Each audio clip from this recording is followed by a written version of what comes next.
Shalom saudara-saudaraku yang dikasihi oleh Tuhan. Senang sekali kita dapat berjumpa kembali pada saat ini di dalam mendengarkan renungan firman Tuhan. Saya percaya semua kita di dalam gairah untuk dapat mendengarkan firman-Nya dan kita bersama-sama masuk di dalam hadirat Tuhan. Nah saudaraku, mari kita persiapkan hati kita dan kita satukan hati untuk berdoa. Bapa kami yang di surga, dikuduskanlah nama-Mu. Datanglah kerajaan-Mu dan jadilah kehendak-Mu di dalam hidup kami seperti di surga. Kami bersyukur pada hari ini kami kembali datang kepadamu ya Bapa. Tuhan kuduskan kami, layakkan kami. Sehingga saat kami mendengar firman-Mu, kami diubahkan. Kami mendengar dengan sungguh-sungguh. Dan hati kami boleh dibentuk, hati kami boleh bersyukur. Karena Roh Kudus yang menjamah, yang mengubah kami. Berikan kami pengertian-Mu, berikan kami ketaatan. Terima kasih Bapa, ini doa syukur kami.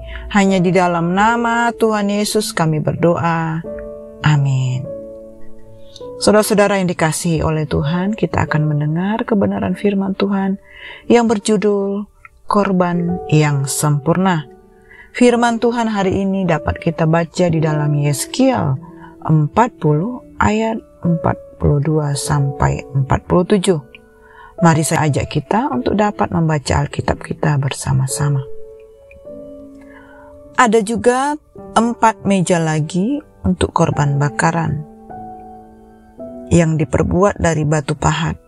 Panjangnya 1,5 hasta, lebarnya 1,5 hasta, dan tingginya 1 hasta. Di sana diletakkan perkakas-perkakas untuk menyembelih korban bakaran dan korban sembelihan. Sekeliling ruangan itu dipakukan gantungan-gantungan yang panjangnya setapak tangan, dan di atas meja-meja itu diletakkan daging korban. Lalu dibawanya aku ke pelataran dalam. Sungguh di sana ada 2 bilik, yaitu satu di samping pintu gerbang utara dan mukanya menghadap ke selatan. Satu lagi di samping pintu gerbang selatan dan mukanya menghadap utara. Ia berkata kepadaku, bilik ini yang mukanya menghadap ke selatan adalah bagi imam-imam yang bertugas di bait suci. Dan bilik yang mukanya menghadap ke utara adalah bagi imam-imam yang bertugas di mezbah. Mereka ini adalah Bani Zadok, dan hanya golongan inilah yang dari Bani Lewi yang boleh mendekat kepada Tuhan untuk menyelenggarakan kebaktian. Lalu ia mengukur pelataran dalam. Itu suatu tempat persegi yang panjangnya 100 hasta dan lebarnya 100 hasta. Mezbah ada di hadapan bait suci. Amin. Saudaraku yang dikasihi Tuhan, kita sudah membaca sebagian dari kebenaran firman Tuhan. Bagaimana digambarkan di sini, Nabi Yeskiel sebelumnya sudah dibawa untuk masuk ke pelataran bait Allah dan masuk ke ruang kudus dan ruang maha kudus. Saudara-saudaraku, sebelum sampai kepada bagian utama bait Allah ini, yaitu ruang kudus ataupun ruang maha kudus, Nabi Yeskiel sudah diantar dan masuk yang hanya boleh dimasuki oleh para imam. Dan di dalam pelataran dan bilik-bilik tersebut, imam-imam mempersiapkan dan menyelenggarakan upacara korban, lengkap dengan perkakas-perkakasnya. Utusan Tuhan menjelaskan bahwa hanya para imam dan Bani Zadoklah yang boleh menyelenggarakan upacara korban. Bani Zadok adalah keturunan Eliezer putra Harun, dan kelompok imam inilah yang dinilai paling setia kepada Tuhan dibandingkan kaum Lewi lainnya yang pernah mempraktekkan penyembahan berhala. Selain itu, pemilihan terhadap Bani Zadok menegaskan ulang bahwa Harun dan keturunannya lah yang boleh menjadi imam. Mereka lah yang diperkenankan naik ke wilayah-wilayah kudus dan melakukan tugas kebaktian dan persembahan korban. Saudara-saudaraku, memang tidak dijelaskan makna ukuran ataupun pembagian dari ruangan bait suci. Namun melihat dari pemahaman kemah suci yang dibangun oleh Musa, yang kita boleh baca di Keluaran 24, kita dapat melihat bahwa bait suci menjadi pusat ibadah karena di sana ada ruang maha kudus, tempat Allah bersemayam sebagai raja atas bangsa Israel. Letak ruang Maha Kudus yang terlindung oleh ruang besar dan balai yang menunjukkan bahwa ruangan itu tidak dapat dimasuki oleh sembarangan orang. Ketatnya ketentuan yang mengatur wilayah-wilayah bait suci pada satu sisi membuat orang Israel menaruh hormat yang tinggi kepada kekudusan Tuhan Allah. Dan pada sisi lainnya mereka tidak leluasa datang beribadah kepada Tuhan. Dan mezbah yang ada di depan bait suci menunjukkan perlunya persembahan korban, yaitu pengantara untuk dapat masuk mendekati bait Allah.